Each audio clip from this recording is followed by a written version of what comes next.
ಮೂಲವ್ಯಾಧಿ 1 ತಿಂಗಳಲ್ಲಿ ನಿವಾರಣೆ ಆಗುತ್ತೆ. ಅಧಿಕ ರಕ್ತದ ಒತ್ತಡ, ಹೈ BP ಇರೋರಿಗೆ, ಹೃದಯ ಸಮಸ್ಯೆ ಇರೋರಿಗೆ ಈ ಎಲೆಗಳು ಸಹಕಾರಿಯಾಗ್ತವೆ. ಅದಕ್ಕೆ ಶಿವಲಿಂಗಿ ಬೀಜ 100 ಗ್ರಾಮು, ಪುತ್ರ ಜೀವಕ ಬೀಜ 100 ಗ್ರಾಮ್. ಶ್ರೀ ಗುರು ಬಸವಲಿಂಗಾಯ ನಮಃ. ಓಂ ನಮಃ ಶಿವಾಯ. ಆತ್ಮೀಯರೆಲ್ಲರಿಗೂ ಶರಣಾರ್ಥಿ. ನಾನು ನಿಮ್ಮ ಯೋಗ ಗುರು ವೈದ್ಯ ಶ್ರೀ ಚನ್ನಬಸವಣ್ಣ. ತಮ್ಮೆಲ್ಲರಿಗೂ ನಮ್ಮ ಯೂಟ್ಯೂಬ್ ಚಾನಲ್ಗೆ ಸ್ವಾಗತ. ಇವತ್ತಿನ ಸಂಚಿಕೆಯಲ್ಲಿ ಈ ಅತಿ ಬಲದ ವಿಶೇಷ ಪ್ರಯೋಜನಗಳನ್ನು ನೋಡೋಣ. ಅತಿ ಬಲ, ನಮ್ಮ ಆಯುರ್ವೇದದಲ್ಲಿ ಇದನ್ನು ಅತಿ ಬಲ ಅಂತ ಕರೀತಾರೆ. ಉತ್ತರ ಕರ್ನಾಟಕದ ಭಾಗದಲ್ಲಿ ಇದನ್ನ ತುರ್ಬಿ ಗಿಡ ಅಂತ ಕರೀತಾರೆ. ತುರ್ಬಿ ತಪ್ಲ ಅಂತೇಳಿನೂ ಕೂಡ ಕರೀತಾರೆ ಈ ಸೊಪ್ಪನ್ನು. ಕೆಲವರು ಮುದ್ರಿಕೆ ಗಿಡ ಅಂತ ಕರೀತಾರೆ, ಕೆಲವರು ಇದನ್ನ ಬಾಚಣಿಕೆ ಗಿಡ ಅಂತ ಕರೀತಾರೆ. ಇದರ ಕಾಯಿ ಒಂಥರ ಸೀಲ್ ಥರ ನಾವು ಆಟ ಆಡಲಿಕ್ಕೆ ಬಳಸ್ತೀವಿ ಚಿಕ್ಕವರು ಇರ್ಬೇಕಾದ್ರೆ. ಹಳದಿ ಹೂ ಆಗುತ್ತೆ, ದುಂಡೆಗೆ ಕಾಯಿ ಆಗುತ್ತೆ, ಅದರಲ್ಲಿ ಸಣ್ಣ ಸಣ್ಣ ಬೀಜಗಳಿರ್ತವೆ ಕಾಯಲ್ಲಿ, ಮತ್ತು ಎಲೆ ಹಸಿರು ವರ್ಣದ ಎಲೆಗಳನ್ನು ನಾವು ಕಾಣಬಹುದು. ಒಂದು 5 ರಿಂದ 6 ಫೂಟ್ 7 ಫೂಟ್ವರೆಗೂ ಕೆಲವೊಮ್ಮೆ ಇದು ಬೆಳೀತದೆ.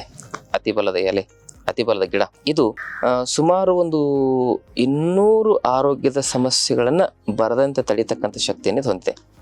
ಹಲವಾರು ಕಾಯಿಲೆಗಳಿಗೆ ಮನೆಮದ್ದಾಗಿನೂ ಕೂಡ ಇದು ಕೆಲಸ ಮಾಡುತ್ತೆ. ಈಗ ಉದಾಹರಣೆಗೆ ಇದರ ಒಂದು 8 ರಿಂದ 10 ಎಲೆಗಳನ್ನು ಬೆಳಗ್ಗೆ ಸಂಜೆ ತಿನ್ನೋದ್ರಿಂದ ಏನು ಲಾಭ ಅಂತ ನೋಡೋಣ. ಬೆಳಗ್ಗೆ 10 ಎಲೆ, ಸಾಯಂಕಾಲ ಒಂದು 10 ಎಲೆ ತಿಂದರೆ ಮೂಲವ್ಯಾಧಿ 1 ತಿಂಗಳಲ್ಲಿ ನಿವಾರಣೆ ಆಗುತ್ತೆ. ಅಧಿಕ ರಕ್ತದ ಒತ್ತಡ, ಹೈ BP ಇರೋರಿಗೆ, ಹೃದಯ ಸಮಸ್ಯೆ ಇರೋರಿಗೆ, ಮತ್ತು ಕೊಲೆಸ್ಟ್ರಾಲ್ ಜಾಸ್ತಿ ಇರೋರಿಗೆ, ಟ್ರೈಗ್ಲಿಸರೈಡ್, ಕೊಲೆಸ್ಟ್ರಾಲ್, LDL, VLDL ಜಾಸ್ತಿ ಇರೋರಿಗೆ ಇದು ಬಹಳ ಒಳ್ಳೆಯ ಪರಿಣಾಮಕಾರಿಯಾಗಿ ಸಹಕಾರಿಯಾಗಿ ಕೆಲಸ ಮಾಡ್ತದೆ. ಕೆಲವೊಮ್ಮೆ ಅಂಥ ಸಮಸ್ಯೆಗಳೇ ವಾಸಿ ಆಗಿಬಿಡ್ತಾವೆ ಇದರಲ್ಲೇ. ಈ ಎಲೆ ತಿಂತ ಇದ್ರೆ ನಾ ಈಗೇನು ಹೇಳಿದ್ನಲ್ಲ ಕಾಯಿಲೆಗಳ ಲಿಸ್ಟು, ಅವೆಲ್ಲ ತನ್ನಿಂತಾನೇ ವಾಸಿ ಆಗಿಬಿಡ್ತವೆ. ಅದ್ರ ಜೊತೆಗೆ ಪ್ರಾಣಾಯಾಮ, ಆಹಾರ ಪದ್ಧತಿನ ಸರಿಪಡಿಸ್ಕೊಂಡ್ರೆ ಇನ್ನಷ್ಟು ಮತ್ತೆ ವಾಪಸ್ ಬರದಂಗೆ ಅದು ಪರಿಪೂರ್ಣ ರಿವರ್ಸ್ ಆಗಿಬಿಡ್ತದೆ. ಅಂದರೆ ಡಯಾಬಿಟಿಸ್ ಇರೋರಿಗೆ ಇದು ಬೀಟಾ ಸೆಲ್ಸನ್ನು ರೆಜ್ಯುನೇಷನ್ ಮಾಡಲಿಕ್ಕೆ, BP ಇರೋರಿಗೆ ರಕ್ತನಾಳಗಳಿರ್ತಕ್ಕಂಥ ಬ್ಲಾಕೇಜನ್ನು ರಿವರ್ಸ್ ಮಾಡಲಿಕ್ಕೆ, ಹೃದಯ ಸಮಸ್ಯೆ ಇರೋರಿಗೆ ಹೃದಯದ ಬ್ಲಾಕೇಜನ್ನು ರಿವರ್ಸ್ ಮಾಡಲಿಕ್ಕೆ, ಮತ್ತು ನರಗಳ ಒಂದು ದೌರ್ಬಲ್ಯತೆಯನ್ನು ನಿವಾರಣೆ ಮಾಡಲಿಕ್ಕೆ, ಅದಷ್ಟೇ ಅಲ್ಲದೆ ಲಿವರನ್ನು ಎಲ್ಲ ಒಂದು ಟಾಕ್ಸಿನನ್ನು ಹೊರಗಡೆ ತೆಗಿಲಿಕ್ಕೆ, ಆ ಫ್ಯಾಟಿ ಲಿವರ್ನ ಕ್ಲೀನ್ ಮಾಡಲಿಕ್ಕೆ, ಲಿಪಿಡ್ ಪ್ರೊಫೈಲ್ ಮತ್ತು ಲಿವರ್ ಪ್ರೊಫೈಲನ್ನು ಸರಿಯಾಗಿ ಇಡಲಿಕ್ಕೆ, ಜೀವಕೋಶಗಳನ್ನು ಸರಿಯಾಗಿ ಇಡಲಿಕ್ಕೆ, ಫ್ಯಾಟ್ ಮೆಟಾಬಲಿಸಮನ್ನು ಇಂಪ್ರೂವ್ಮೆಂಟ್ ಮಾಡಲಿಕ್ಕೆ ಈ ಎಲೆಗಳು ಸಹಕಾರಿಯಾಗ್ತವೆ. ಅದಕ್ಕೆ ಇವಿಷ್ಟೆಲ್ಲ ರೋಗಗಳನ್ನು ರಿವರ್ಸ್ ಮಾಡ್ಕೊಳ್ಳಿಕ್ಕೆ ಈ ಎಲೆಗಳು ಬಹಳ ಪರಿಣಾಮಕಾರಿ. ಅದಷ್ಟೇ ಅಲ್ಲದೆ ಕೆಲವರಿಗೆ ಮಂಡಿ ನೋವು, ಸೊಂಟ ನೋವು, ಕುತ್ತಿಗೆ ನೋವು, ಆಸ್ಟಿಯೋಆರ್ಥರೈಟಿಸ್, ರೊಮಟಾಯ್ಡ್ ಆರ್ಥರೈಟಿಸ್ ಇರ್ತದೆ. ಅಂಥವ್ರು ಈ ಎಲೆಯನ್ನು ತಿನ್ನಬೇಕು. ಜೊತೆಗೆ ಈ ಎಲೆ ತಿಂದು ಒಂದು ಅರ್ಧ ತಾಸು 1 ತಾಸು ಆದಮೇಲೆ 1 ಮುಷ್ಟಿ ಪಾರಿಜಾತ ಎಲೆಯನ್ನು 2 ಲೋಟ ನೀರಲ್ಲಿ ಕುದಿಸಿ ಅರ್ಧ ಲೋಟಕ್ಕೆ ಅದನ್ನು ಇಳಿಸಿ ಆ ಕಷಾಯವನ್ನು ಕುಡೀರಿ. ಇವೆರಡು ಮನೆಮದ್ದನ್ನು ಮಾಡ್ಕೊಳ್ಳಿ.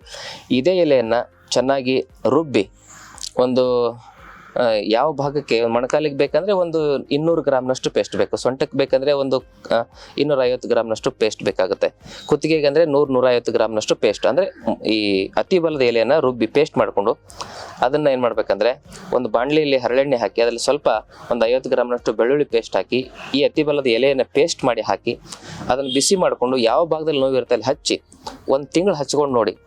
ಅಲ್ಲಿ ಇನ್ಫ್ಲಮೇಷನ್, ಉರಿಯೂತ ಕಮ್ಮಿಯಾಗಿ, ಅಲ್ಲಿ ಕಾರ್ಟಿಲೇಜ್ ರೀಜನರೇಷನ್ ಆಗಿ, ಫ್ಲೂಯಿಡ್ ರೀಜನರೇಷನ್ ಆಗಿ ಆ ನೋವಿನ ಸಮಸ್ಯೆಗೆ ನೀವು ಪರಿಹಾರವನ್ನು ಕಂಡುಕೊಳ್ತೀರಿ.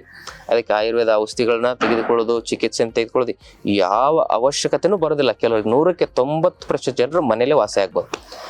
ಇನ್ನು ಅದಕ್ಕೂ ವಾಸಿ ಆಗಿಲ್ಲ ಅಂದರೆ ಆಯುರ್ವೇದದಲ್ಲಿ ಪಂಚಕರ್ಮ ಚಿಕಿತ್ಸೆಗಳಿದಾವೆ. ದಯವಿಟ್ಟು ಬೆನ್ನು ನೋವು, ಸೊಂಟ ನೋವು, ಕುತ್ತಿಗೆ ನೋವಿಗೆ ಆಪರೇಷನ್ ಮಾಡಿಸ್ಕೊಳ್ಳೋಕ್ಕೆ ಹೋಗಬೇಡಿ.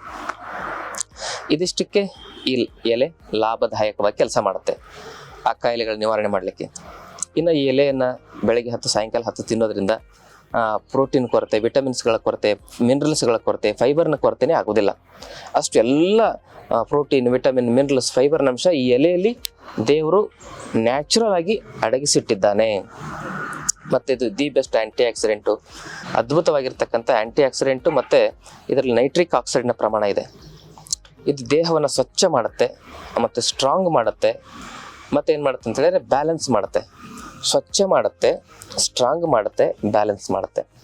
ದೇಹದಲ್ಲಿ ಸ್ವಚ್ಛತೆ ಇತ್ತು, ಬ್ಯಾಲೆನ್ಸ್ ಇತ್ತು ಮತ್ತು ಸ್ಟ್ರಾಂಗ್ ಇತ್ತು ಅಂದರೆ ದೇಹದಲ್ಲಿ ರೋಗಗಳೇ ಬರೋದಿಲ್ಲ.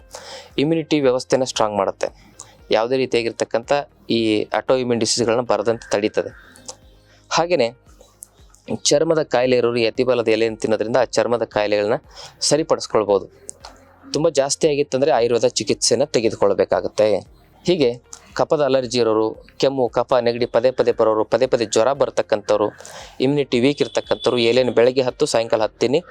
ಒಂದು 2-3 ತಿಂಗಳು ತಿನ್ನಷ್ಟರಲ್ಲಿ ನಿಮ್ಮ ಸಮಸ್ಯೆಗಳು ಮಂಗಮಾಯ. ಗ್ಯಾಸ್ಟ್ರಿಕ್ಕು, ಅಸಿಡಿಟಿ, ಮಲಬದ್ಧತೆ ಸಮಸ್ಯೆಗೂ ಕೂಡ ಈ ಎಲೆ ತಿನ್ನೋದ್ರಿಂದ ಪರಿಹಾರ ಕಂಡುಕೊಳ್ಬೋದು. ಮಲಬದ್ಧತೆಗಂತೂ ಅದ್ಭುತ ಪರಿಹಾರ ಇದು. ಹೀಗೆ ಹಲವಾರು ಪ್ರಯೋಜನ ಕೊಡ್ತಕ್ಕಂಥ ಅತಿಬಲದ ಎಲೆಯನ್ನು ತಾವು ಸೇವನೆ ಮಾಡ್ಬೋದು. ಯಾರು ಬೇಕಾದ್ರೂ ಸೇವನೆ ಮಾಡ್ಬೋದು. ಗರ್ಭಿಣಿ ಸ್ತ್ರೀಯರು, ಸ್ತನಪಾನ ಮಾಡಿಸ್ತಕ್ಕಂಥ ಹೆಣ್ಣು ಮಕ್ಕಳು ವೈದ್ಯರ ಸಲಹೆ ಪಡ್ಕೊಂಡು ಬಳಸಿ. ಕಿಡ್ನಿ ಸಮಸ್ಯೆಯಿಂದ ಬಳಲ್ತಾ ಇರೋರು ಅವರು ಕೂಡ ವೈದ್ಯರ ಸಲಹೆಯನ್ನು ಪಡ್ಕೊಂಡು ನಿಗದಿತ ಪ್ರಮಾಣದಲ್ಲಿ ಬಳಸ್ಬೋದು. ಉಳಿದಂತೆ ಎಲ್ಲರೂ ನಿಶ್ಚಿಂತವಾಗಿ ಇದರ ಪ್ರಯೋಜನವನ್ನು ಪಡ್ಕೊಳ್ಳಿ, ಅದನ್ನು ಉಪಯೋಗಿಸಿ ಅಂತಕ್ಕಂಥ ಮಾತನ್ನು ಹೇಳ್ತಾ ಈ ಸಂಚಿಕೆಯನ್ನು ಮುಗಿಸ್ತಾನೆ. ಈ ಮಾಹಿತಿ ಇಷ್ಟವಾದಲ್ಲಿ ತಮ್ಮ ಬಂಧು ಮಿತ್ರರಿಂದ ಶೇರ್ ಮಾಡ್ಕೊಳ್ಳಿ. ಜೊತೆಗೆ ಚಾನಲ್ ಸಬ್ಸ್ಕ್ರೈಬ್ ಮಾಡ್ಕೊಂಡಿಲ್ಲ ಅಂದರೆ ದಯವಿಟ್ಟು ಚಾನಲ್ ಸಬ್ಸ್ಕ್ರೈಬ್ ಮಾಡ್ಕೊಳ್ಳಿ. ನಮ್ಮ ಆಶ್ರಮದಲ್ಲಿ 5 ದಿನದ ಆರೋಗ್ಯ ಶಿಬಿರ ನಡೀತದೆ. ಆ ಶಿಬಿರಕ್ಕೆ ತಾವೆಲ್ಲ ಭಾಗವಹಿಸಿ. ಇನ್ನೊಂದು ಪ್ರಯೋಜನ ಇದ್ರೆ ಹೇಳೋದು ಮರತೆ, ಇದರ ಬೀಜ ಬರ್ತಲ್ಲ, ಆ ಬೀಜವನ್ನು ಒಂದು 50 ಗ್ರಾಮ್ನಷ್ಟು ತೆಗೆದುಕೊಳ್ಳಿ. ಶಿವಲಿಂಗಿ ಬೀಜ 100 ಗ್ರಾಮು, ಪುತ್ರ ಜೀವಕ ಬೀಜ 100 ಗ್ರಾಮ್. ಈ ಮೂರನ್ನು ಮಿಶ್ರಣ ಮಾಡಿ ಪೌಡರ್ ಮಾಡಿಕೊಂಡು ಅದನ್ನು ಬೆಳಗ್ಗೆ 1 ಚಮಚ, ಸಾಯಂಕಾಲ 1 ಚಮಚ ಸೇವನೆ ಮಾಡೋದ್ರಿಂದ ಗಂಡು ಮಕ್ಕಳಲ್ಲಿ ಸ್ಪರ್ಮ್ ಕೌಂಟು, ಮೋಟಿಲಿಟಿ, ಇನ್ಫರ್ಟಿಲಿಟಿಗೆ ಸಂಬಂಧಪಟ್ಟಿರ್ತಕ್ಕಂಥ ಈ ಸಮಸ್ಯೆಗಳಿಗೆ ಇದು 100ಕ್ಕೆ 90% ಜನರಿಗೆ ಪರಿಹಾರ ಒದಗಿಸುತ್ತೆ. ಹೆಣ್ಮಕ್ಳಲ್ಲಿ ಎಗ್ ಕ್ವಾಲಿಟಿ ಇಲ್ಲದೆ ಇರೋದು, FSH ಲೆವೆಲ್ ಇಂಬ್ಯಾಲೆನ್ಸ್ ಆಗಿ AMH ಲೆವೆಲ್ ಇಂಬ್ಯಾಲೆನ್ಸ್ ಆದರಿಗೂ ಕೂಡ ಇದು ಪರಿಪೂರ್ಣ ಪರಿಹಾರವನ್ನು ಒದಗಿಸಲಿಕ್ಕೆ ಸಹಕಾರಿ ಆಗ್ತದೆ. 100ಕ್ಕೆ 80 to 90% ಜನರು ಯಾವುದೇ ಔಷಧಿಗಳಿಲ್ಲದೆ ಇದರಲ್ಲೇ ಆ ಇನ್ಫರ್ಟಿಲಿಟಿ ಸಮಸ್ಯೆಗೆ ಪರಿಹಾರವನ್ನು ಕಂಡುಕೊಂಡಿರುವ ಉದಾಹರಣೆಗಳಿದ್ದಾವೆ. ತಮ್ಮಲ್ಲಿ ಈ ಮನೆ ಮದ್ದಿಂದ ಆಗಿಲ್ಲ ಅಂದರೆ ಆಯುರ್ವೇದದಲ್ಲಿ ಅದಕ್ಕೆ ಪಂಚಕರ್ಮ ಚಿಕಿತ್ಸೆ ದಿ ಬೆಸ್ಟ್. ಕೆಲವರಿಗೆ 8-9 ವರ್ಷ ಆದರೂ ಮಕ್ಕಳೇ ಆಗಿರಲಿಲ್ಲ. ಮೊನ್ನೆ ನಮ್ಮ ಆಶ್ರಮಕ್ಕೆ ಬಂದು ಪಂಚಕರ್ಮ ಚಿಕಿತ್ಸೆ ತೆಗೆದುಕೊಂಡು ನೆಕ್ಸ್ಟ್ ಮಂತೇ ಅವರಿಗೆ ಅವ್ರ ಹೆಂಡತಿ ಪ್ರೆಗ್ನೆಂಟ್ ಆದರು. ಅಂದರೆ panchakarma the best solution, suggestion ಅಂತ ಹೇಳ್ಬೋದು ಅದಕ್ಕೆ ಇನ್ಫರ್ಟಿಲಿಟಿ ಸಮಸ್ಯೆಗೆ ಅಂತ ಹೇಳ್ತಾ ಮಾಹಿತಿನೆಲ್ಲರೂ ಶೇರ್ ಮಾಡಿ, ಚಾನಲ್ ಸಬ್ಸ್ಕ್ರೈಬ್ ಮಾಡ್ಕೊಳ್ಳಿ. ನಮ್ಮಲ್ಲಿ 5 ದಿನದ ಆರೋಗ್ಯ ಶಿಬಿರಕ್ಕೆ ತಾವೆಲ್ಲ ಭಾಗವಹಿಸಿ ತಮ್ಮ ಜೀವನವನ್ನು ಸುಖ, ಶಾಂತಿ, ನೆಮ್ಮದಿಯಿಂದ ಕಳೆಯಿರಿ. ತಮ್ಮೆಲ್ಲರಿಗೂ ಶರಣಾರ್ಥಿ.